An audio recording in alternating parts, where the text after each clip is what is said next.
Welcome back to Florida TRD. Today I'm going to be doing a viewer requested video. We received an email a couple days ago from Jamie. Jamie says, "Hi guys, I've been enjoying your videos. I really like the thought process and specific needs for your vehicles. Seems very purposeful instead of most of the, if they sell it for my vehicle, I will put it on mindsets of a lot of the other videos." Very true. That being said, I just purchased a Gen 2 2014 double cab short bed 4-wheel drive Tacoma. In a few of your vids, it is mentioned that John, previously had a Tacoma, and if you don't mind, could you go over the mods done on it and what you would recommend and not recommend doing? So that's what we're going to do. So, let's see. I had a 2014 as well, double cab, short bed, TRD off-road, 4-wheel drive. I absolutely love that truck. That truck was amazing. Starting with the mods. So the very first mod I did was the Toy Tech leveling, I guess, front springs. That's what I would call it, because that's all that it was. And that I instantly regretted. It's a very cost-effective mod. Problem is that it made the ride awful. I don't really know any other way to describe it other than just genuinely awful. Off-road, it was so jarring that it'd shoot the spine out of your back is how harsh it was off-road. And I'm just not a fan of that. I don't mind a stiff suspension at all, but when you're taking impacts on the trail, the suspension needs to do its job and absorb that. And with the Toy Tech springs and the Bilsteins that come on the off-road package, it flat out sucked.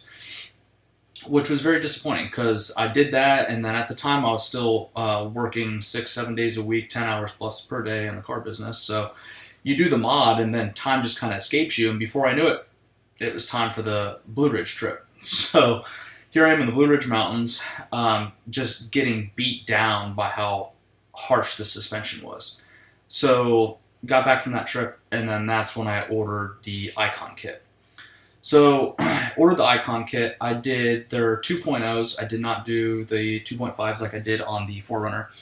I did the 2.0s with the extended travel coilovers in the front and the 2.0s shocks with reservoirs in the rear with their progressive add-a-leaf system. For the front, I also did Icon's tubular upper control arms. Reason why I went all Icon for that is because this is when I learned the hard way that buying one of their kits, or stage kits, there you go, stage kits, is a big mistake. I mean, you're spending $3,000 on that kit. And for a couple $100 more, I got full 2.5 with reservoirs, front and rear, and Total Chaos upper control arms for my 4Runner. So now, unless pricing has like drastically changed, which I doubt, that was a poor investment. And that's why I tell everyone, piece the kit together yourself. I mean, you could do front and rears for $2,000, and then throw in some springs for the rear. Their add-a-leaf's probably, a couple $100. So you're saving yourself hundreds of dollars. Now, granted, you still have to go upper control arms. Now, that's where I would say, don't go Icon, which I'm going to cover here in a little bit. But I highly recommend just piecing together your own kit. Do not buy the stage kits because you don't get to control what you put in there. You're just like, hey, here's my money and do whatever you want with it.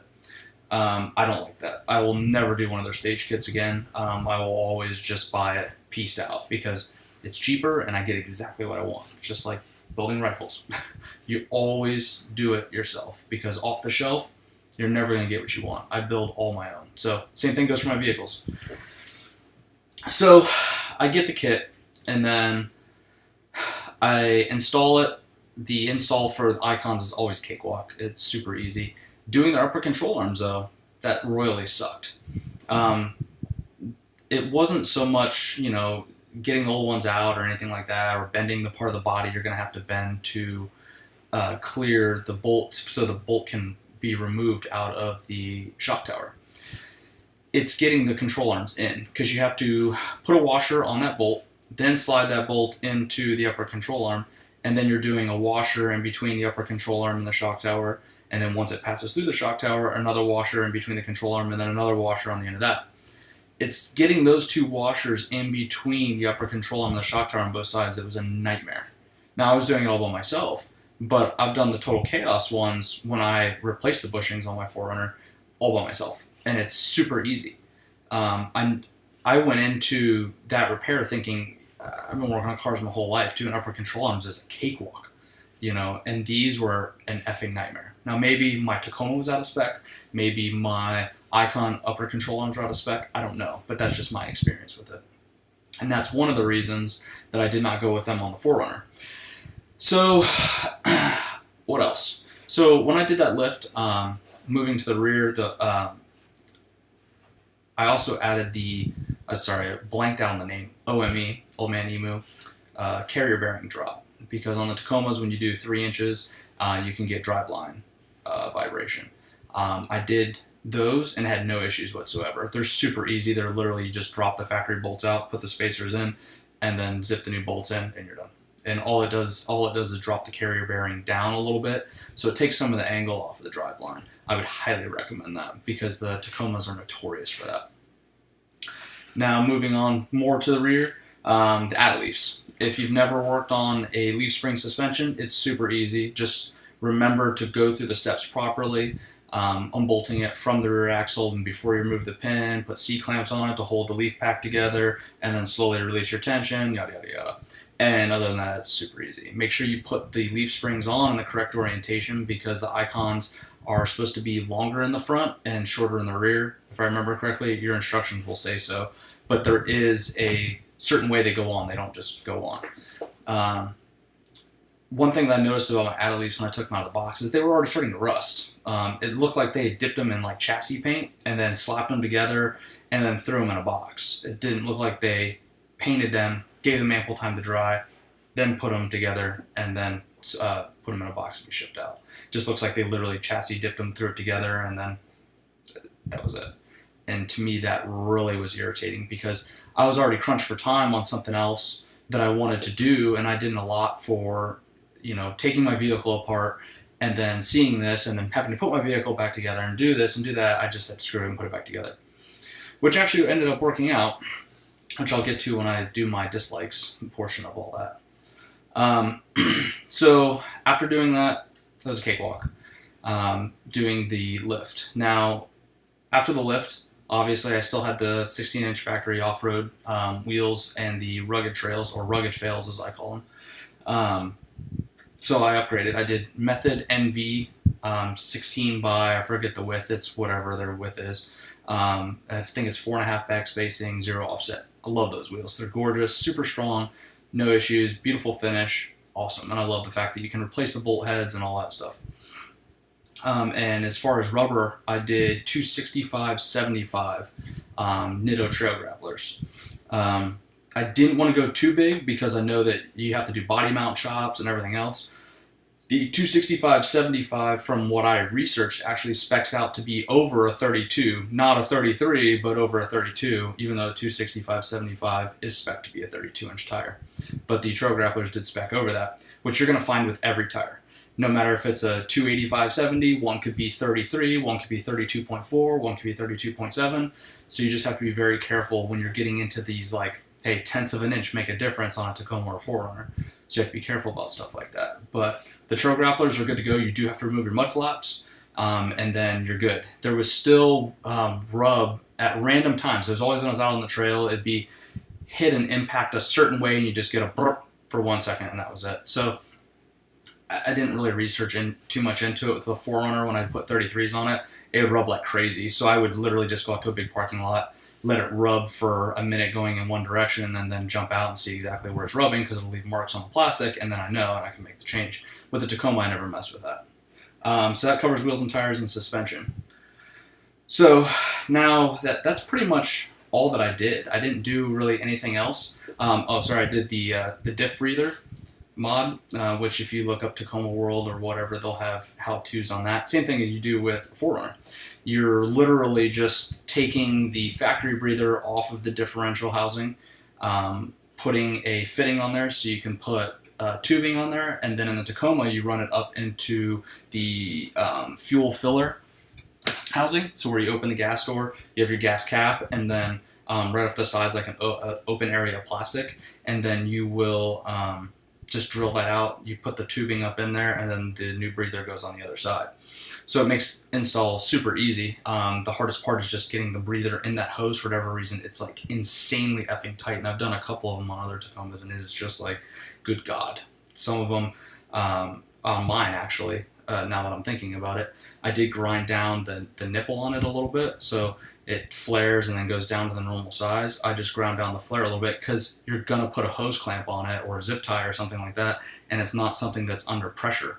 And to be exact, actually, when it's in use, it's going to be under vacuum, so it's going to pull it tighter. So I was not worried about that at all. But make sure you do that. That is a must-do mod, is the differential breather, and then if yours has an electronic locker, make sure you do the breather for the locker as well. And you can run it up into the exact same spot.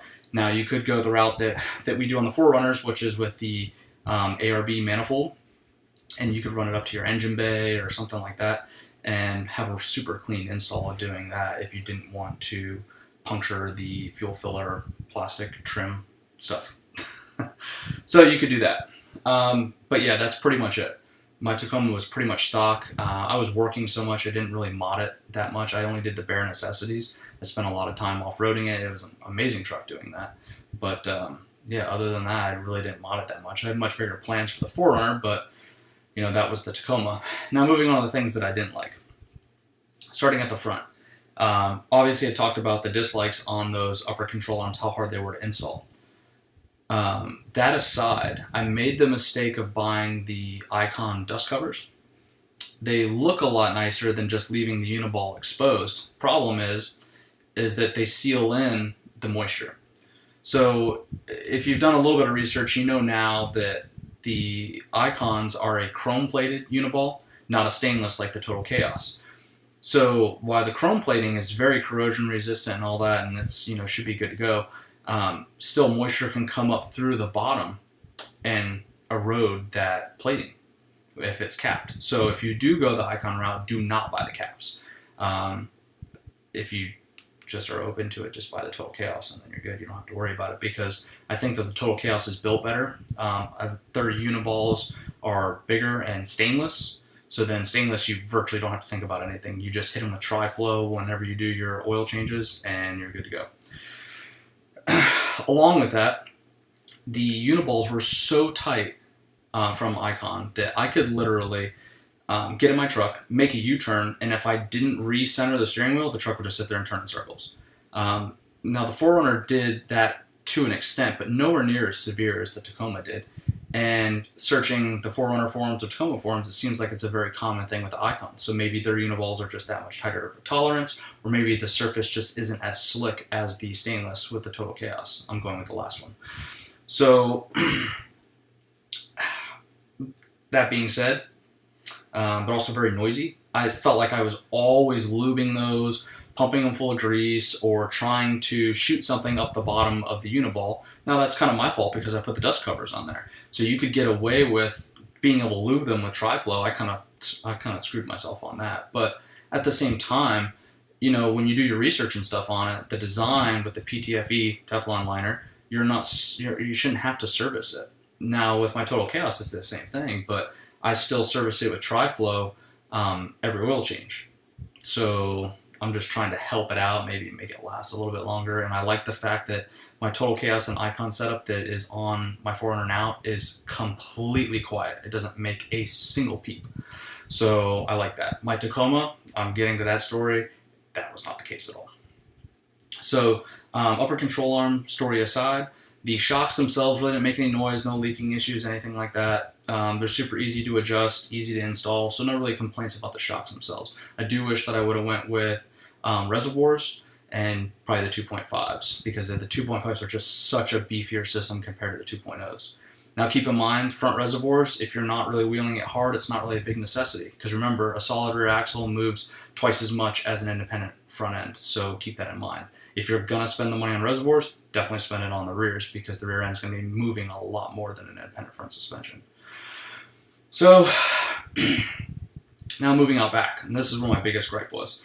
And I know that some people have had success swapping out the leaves, some people have not. This problem is common across the board with Tacomas. And that is the noise that the leaf pack makes. once you start wheeling it, and I never really had any noise issues until I did the progressive leaf springs from Icon.